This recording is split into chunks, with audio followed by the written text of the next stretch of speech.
Hi friends, இப்போ நம்ம பார்க்க போகிறது பாகற்காய் அவியல் தாங்க. ஆரோக்கியத்துக்கு எவ்வளோதான் நல்லதுனாலும் அது சிலருக்கு பிடிக்கிறதில்ல. இப்படி பண்ணி பாருங்கள், நல்லாயிருக்கும். கடாயில் கொஞ்சமாக எண்ணெய் சேர்த்துக்கோங்க. அதில் கடுகு போட்டு கடுகு தாளித்ததுக்கு அப்புறமாட்டு பெரிய வெங்காயம் ஒன்று நறுக்கி வச்சுருக்குறேங்க. அந்த பெரிய வெங்காயம் போட்டு கொஞ்சம் கருவேப்பிலையும் போட்டு நல்லா வதக்கிக்கலாங்க.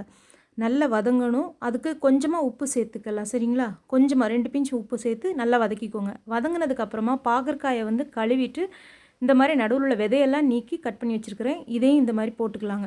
போட்டு நல்லா வதக்கணுங்க. கொஞ்சம் வதங்கினதும் அதோட கலர் சேஞ்ச் ஆனதுக்கப்புறமா புளிக்கரைசல் வச்சுருக்குறாங்க. ஒரு 1/2 கப் அளவு புளிக்கரைசல் விட்டுக்கோங்க.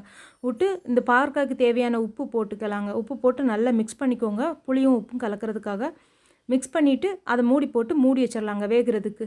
இந்த கேப்பில் நாம் இதுக்கான மசாலா ரெடி பண்ணலாம்.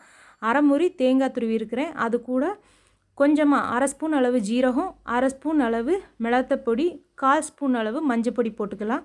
கூடவே சின்ன சைஸில் கொஞ்சம் வெங்காயங்க, சின்ன சைஸ் வெங்காயத்தில் ஒரு பாதி போட்டுக்கலாம். போட்டு நாம் அரைச்சி எடுத்துக்கலாங்க.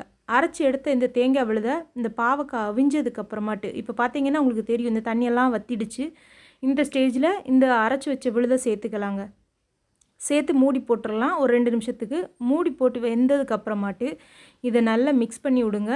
சூப்பரான டேஸ்ட்டான பாவக்காய் அவியல் ரெடிங்க.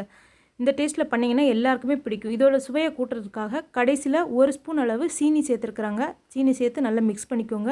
குழந்தைங்களும் சாப்பிடுவாங்க, பெரியவங்களுக்கும் ரொம்ப பிடிக்கும். இந்த மாதிரி டேஸ்ட்டில் பண்ணி பாருங்கள், சூப்பராக இருக்கும். நம்ம சேனலை மறக்காமல் சப்ஸ்கிரைப் பண்ணிக்கோங்க.